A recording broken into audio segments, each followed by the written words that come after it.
Bisperas ng Pasko, nandito kami ni paring Ether sa Wilcon Depot at naghahanap ng solusyon sa tumatagas nga na tubig dito sa aming concrete pond. Humingi kami ng payo sa ilang mga kaibigan at kakilala kung ano nga ang mas mainam na gawin at gaya ng inaasahan, dalawa yung aming pagpipilian. Maglagay kami ng waterproofing o kaya naman ay mag-tiles.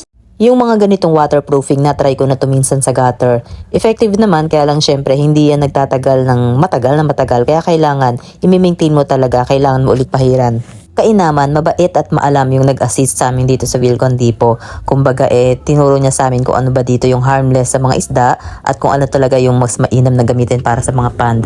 Sinamantala na rin ni paring Ether na nandito na kami sa Wilcon Depot at naghanap na rin siya ng iba pa niyang gagamitin para sa pond.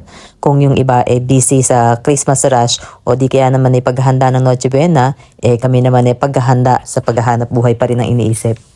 At pagkatapos ngang mamili sa Wilcon Depot Kalumpit, tumiretso naman kami sa Plaridel para maghanap ng drum. Etong si paring Ether di mapakali, marami ng drum sa bahay pero gusto niya drum na may takip daw. Ewan ko dito, sinunod ko na lang. Pero ang hanap daw talaga kasi niyang drum yung drum na madaling linisin. Kaya ang sabi ko sa kanya, kung ganun ang gusto mo, yung drum na madaling linisin, humanap ka ng tagalinis. At nang matapos na namin ang aming mga responsibilidad, tsaka lang namin naalala na, ay teka, Pasko nga pala, kailangan nga pala nating mamigay ng pamasko. Kaya dumaan muna kami sa SM Pulilan, pinakamalapit na SM, para bumili ng ireregalo. Tapos pinakuha niya ako ng pitchel, regalo ko raw sa sarili ko. Hiyang-hiya naman ako sa pagkagalante nito. Dalawa lang kami sa bahay ngayong Pasko kaya hindi na kami nagluto. Nagka-excuse tuloy kami para makikain, hindi na halatang tinatamad at nagtitipid. Si paring Ether naman kasi kung papipiliin lechon o daing, daing at daing pa rin ang pipiliin.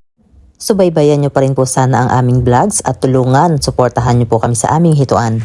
Marami pa po kaming dapat matutunan kaya anumang pong komento ninyo o suggestion ay aming ikokonsidera. Muli po, ito po si Think Big Charo Mariano kasama ni paring Ether Agulan at maraming salamat po sa inyong panonood. Kita-kits po tayo hanggang sa susunod naming vlog.